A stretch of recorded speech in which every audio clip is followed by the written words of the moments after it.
नमस्कार, स्वागत है आपका द पैम्फलेट में। आज हम बात करने जा रहे हैं एक ऐसे मुद्दे की जो कर्नाटक के हर नागरिक को प्रभावित कर रहा है। कांग्रेस सरकार जो वादे करती थी समृद्धि और विकास के, आज उसने राज्य को कर्ज के दलदल में ढकेल दिया है। सरकारी विभाग कर्ज में डूबे हुए हैं, टैक्स बढ़ते जा रहे हैं और बिजली, दूध और पानी से लेकर बस किराए तक हर चीज़ महंगी होती जा रही है। आखिर कर्नाटक में ये इकोनॉमिक क्राइसिस की स्थिति कैसे हुई? चलिए इसकी गहराई में जाते हैं। और हाँ, अगर आपको हमारा कंटेंट पसंद है तो हमारे चैनल को सब्सक्राइब करना ना भूलें, हमें आपके सपोर्ट की बहुत ज़रूरत है। कर्नाटक में कांग्रेस सरकार के सत्ता में आने के बाद से एक बात साफ हो गई है, राज्य की इकोनॉमिक कंडीशन बद से बदतर होती जा रही है और ये बात राज्य के उप मुख्यमंत्री और वित्त मंत्री सरकार बनते ही बता चुके थे। उनका कहना था कि जो वादे किए गए हैं उन्हें पूरा करने के लिए राज्य में विकास कार्यों को रोकना पड़ेगा और अगले कई सालों तक विकास कार्य रुके रहेंगे। और डीके शिव कुमार की ये बात बार बार सही साबित हो रही है। हाल ही में खबर आई है कि 2025-26 के लिए कर्नाटक का बजट करीब 4 लाख करोड़ रुपए का होगा, लेकिन चौंकाने वाली बात यह है कि इसमें से 1.5 लाख करोड़ रुपए कर्ज के तौर पर लिया जाएगा। जी हां, 1.5 लाख करोड़ का कर्ज, अर्थात लगभग 40%। पहले से ही राज्य का कर्ज 6.85 लाख करोड़ रुपए के आसपास है और ये नया कर्ज इसे 7.64 लाख करोड़ तक पहुंचा देगा। यह आंकड़े अपने आप में डराने वाले हैं। सवाल यह है कि इतना कर्ज लेकर सरकार क्या करना चाहती है?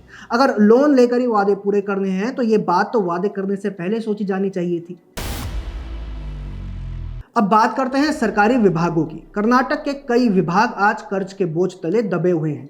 चाहे वो बिजली विभाग हो, परिवहन विभाग हो या फिर सरकारी योजनाएं, हर जगह पैसों की तंगी दिख रही है। बिजली कंपनियों को पेंशन और ग्रेच्युइटी के लिए पैसा चाहिए तो सरकार ने क्या किया? बिजली के लिए दाम बढ़ा दिए। 1 अप्रैल 2025 से बिजली की कीमत में 36 पैसे प्रति यूनिट की बढ़ोतरी होने वाली है और ये कोई पहली बार नहीं है। पिछले 2 साल में बिजली के दाम बार बार बढ़े हैं। दूसरी तरफ परिवहन विभाग को घाटा हो रहा है तो बस किराया 15% बढ़ा दिया गया। मेट्रो के किराए में भी बढ़ोतरी की गई है। ये सारा बोझ कहां जा रहा है? सीधे कर्नाटक जनता की जेब पर। अब बात करते हैं टैक्स की। कर्नाटक में पिछले 2 वर्षों में वैट का बोझ इतना बढ़ गया है कि आम आदमी परेशान हो गया है। सरकार कहती है कि हमें गारंटी योजनाएं चलानी है, लेकिन इन योजनाओं का फायदा कितनों तक पहुंच रहा है? बीजेपी ने आरोप लगाया है कि पिछले 2 सालों में मुख्यमंत्री सिद्धारमैया ने राज्य के कर्ज में करीब 2 लाख करोड़ रुपए की बढ़ोतरी कर दी।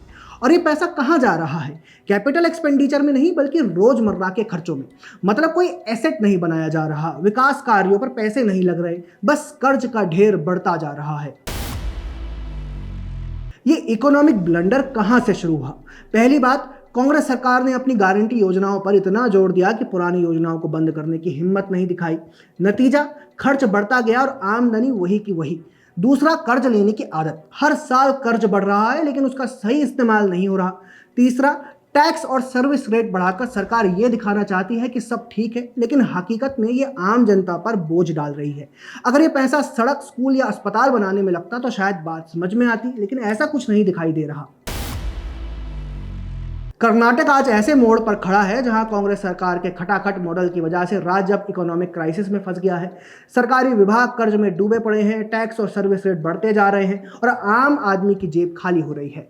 वहीं कांग्रेस सरकार विधायकों और मुख्यमंत्री की पगार बढ़ाने के लिए बिल लाई है। क्या आपको ये तर्क संगत लगता है? अगर आप कर्नाटक में रहते हैं तो बताइए, आपको ये बढ़ते दाम कितने परेशान कर रहे हैं? कमेंट में ज़रूर बताइएगा। अगर आपको वीडियो पसंद आई हो तो इसे लाइक और शेयर करना ना भूलिएगा। जय हिंद।